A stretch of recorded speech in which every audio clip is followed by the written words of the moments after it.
95.0 Iqra FM, Iqra FM, the station with a difference.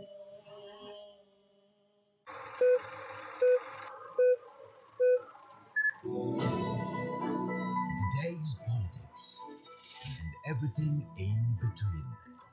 This is Iqra 3 p.m. News, the station with a difference.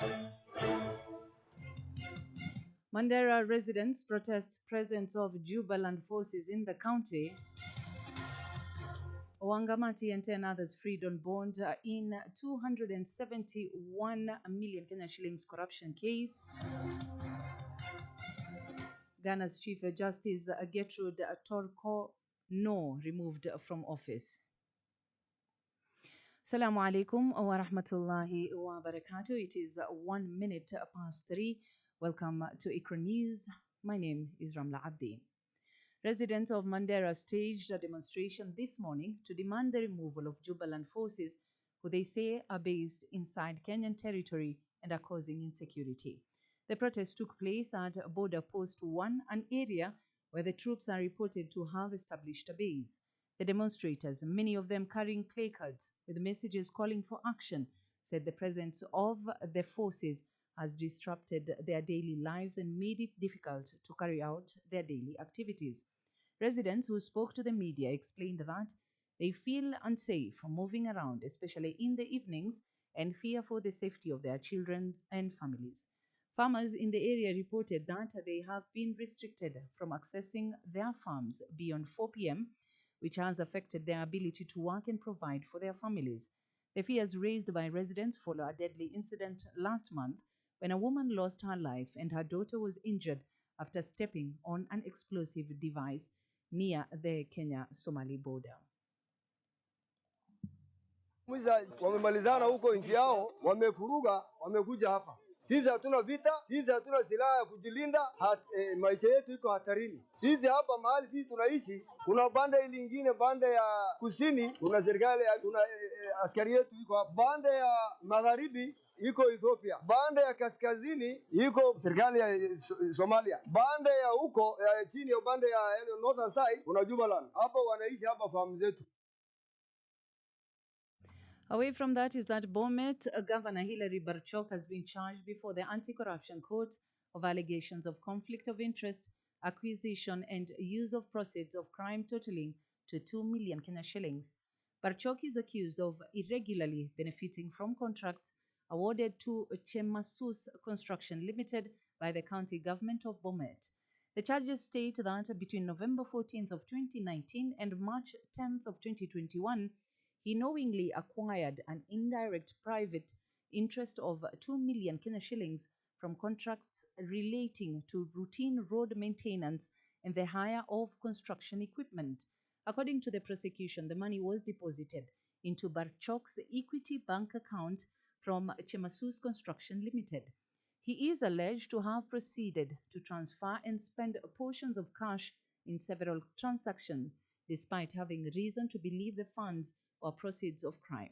Court documents detail that on March 15th of 2021, Barchok transferred 300,000 Kenya shillings from one of his accounts into another, followed by another transfer of 314,000 Kenya shillings on March 20th of 2021 to a different account.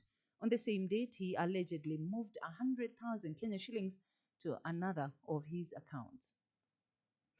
And still on corruption, former Bungoma Governor Wycliffe Wangamati and 10 others have been released on bond in a 271 million Kenya shillings corruption case.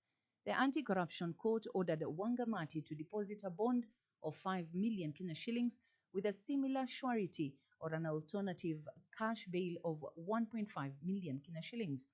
His co-accused were also freed on varying bail terms. The fourth accused, Edward Mahaya Mahanu, facing 16 counts, was granted a bond of 10 million Kenya shillings or a cash bail of 2.5 million Kenya shillings. The eighth accused, Juma Swale Juma, was released on a bond of 8 million Kenya shillings or 2 million Kenya shillings cash bail.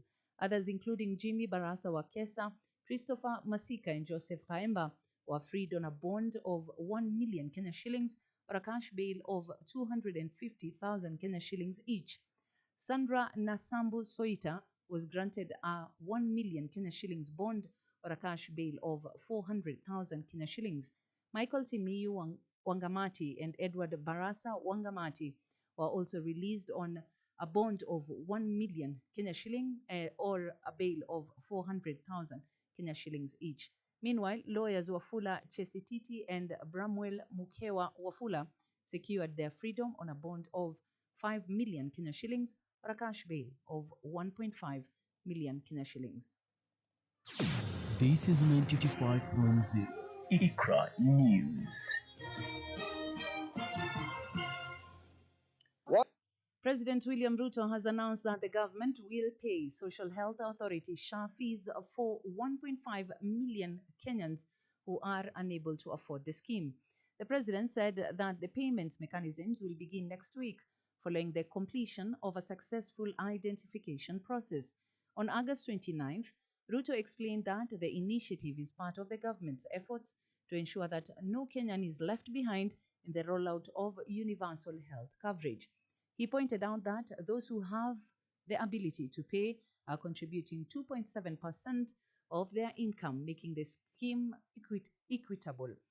Consequently, the government has been collecting enough funds to cater for those who cannot afford it. And the Kenyan police officer who was killed in an accident in Haiti was identified as Corporal Kennedy Mutuku Nzuve.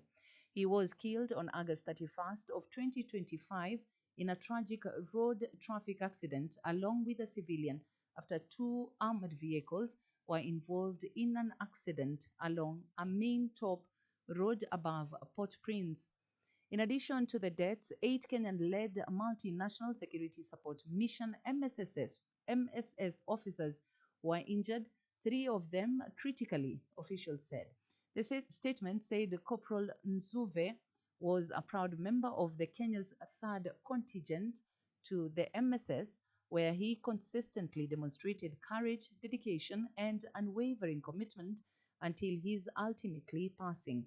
Born on March 8th of 1984 in Machakos County, he joined the National Police Service in 2005 and later served with the Rapid Deployment Unit. Over the years, he served with distinction in various parts of Kenya, including Narok, Baringo counties, before taking up his final mission in Haiti. This is 95.0 Iqra News.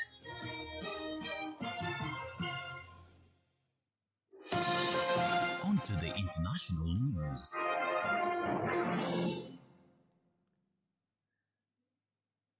Ghana's President John Mahama has fired the country's Chief Justice Gertrude Torkornoo following a recommendation by an inquiry. She had been on suspension since April after complaints were lodged against her in petitions by 3 individuals, with the president setting up a 5-member committee to investigate. The presidency said Mahama was required to act in accordance with the committee's recommendations. To arrive at its conclusion, the panel reviewed 10,000 pages of evidence from 13 witnesses on behalf of the petitioner Daniel Ofori. The Chief Justice also testified and called 12 other witnesses, including experts. The 2 other petitions have not been concluded. Torkornoo, Ghana's 3rd female Chief Justice, was nominated in 2023 by former President Nana Akufo-Addo. She is the first sitting Chief Justice to be investigated and dismissed. Chief Justices in Ghana enjoy security and tenure, meaning they can only be removed from office on a few grounds, which include incompetence and misbehavior. And now you're up to date on Iqra News at 9 minutes past 3. For more on these and other stories, do join us at 6 p.m. for a more comprehensive news bulletin in Swahili. My name is Ramla Abdi. Do enjoy the rest of your afternoon.